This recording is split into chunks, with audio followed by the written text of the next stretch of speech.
ಗೃಹಲಕ್ಷ್ಮಿಯರಿಗೆ ಇದು ಭರ್ಜರಿ good news. ಯಾಕಂದ್ರೆ ಗೃಹಲಕ್ಷ್ಮಿಯರಿಗೆ ಒಟ್ಟಿಗೆ 4,000 ರೂಪಾಯಿ ಬಿಡುಗಡೆ ಆಗ್ತಾ ಇದೆ. ನಮಸ್ಕಾರ ಸ್ನೇಹಿತರೆ, ಹೌದು ನಿಮ್ಗೆಲ್ರಿಗೂ ಇದು ಗುಡ್ ನ್ಯೂಸೇ.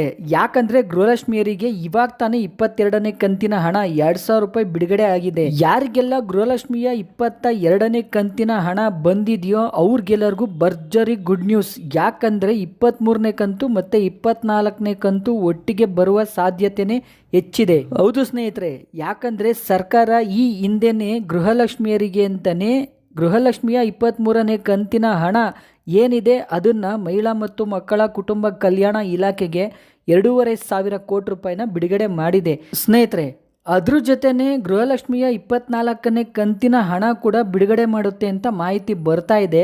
ಆದರೆ ಒಂದು ಅರ್ಥ ಮಾಡ್ಕೊಳ್ಳಿ, ಖಂಡಿತ ಗೃಹಲಕ್ಷ್ಮಿಯ 23ನೇ ಕಂತಿನ ಹಣ ಇನ್ನು 2-3 ದಿವಸದಲ್ಲಿ 1,24,00,000 ಫಲಾನುಭವಿಗಳ ಖಾತೆಗೆ ಬಿಡುಗಡೆ ಆಗುತ್ತೆ. ಹಂತವಾಗಿ ಬಿಡುಗಡೆ ಆಗುತ್ತೆ. ಆದರೆ ನಿಮ್ಗೆಲ್ರಿಗೂ ಗೊತ್ತಿರೋ ಹಾಗೆ ಒಂದೇ ಸಮ 4,000 ರೂಪಾಯಿ ಬರಲ್ಲ.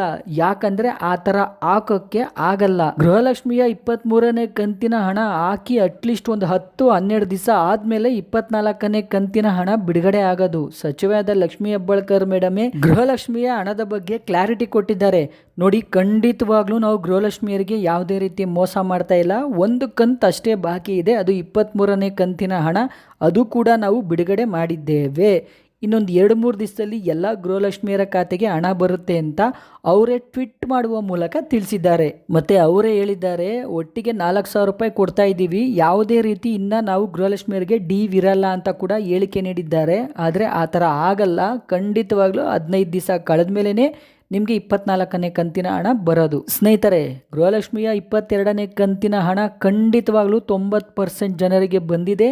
ಆದ ಕಾರಣ ನಿಮ್ಗೆಲ್ರಿಗೂ 23ನೇ ಕಂತಿನ ಹಣ ಬಿಡುಗಡೆ ಆಗ್ತಾ ಇದೆ. ಸ್ನೇಹಿತರೆ, ಇದೇ ಥರ ಇನ್ನೂ ಹೆಚ್ಚಿನ ಮಾಹಿತಿಗಾಗಿ TV2 ನ್ಯೂಸ್ ಚಾನಲನ್ನು ಸಬ್ಸ್ಕ್ರೈಬ್ ಮಾಡಿಕೊಳ್ಳಿ. TV2 ನ್ಯೂಸ್ ನಿತ್ಯ ನಿರಂತರ ನಿಮ್ಮೊಂದಿಗಿರುತ್ತದೆ.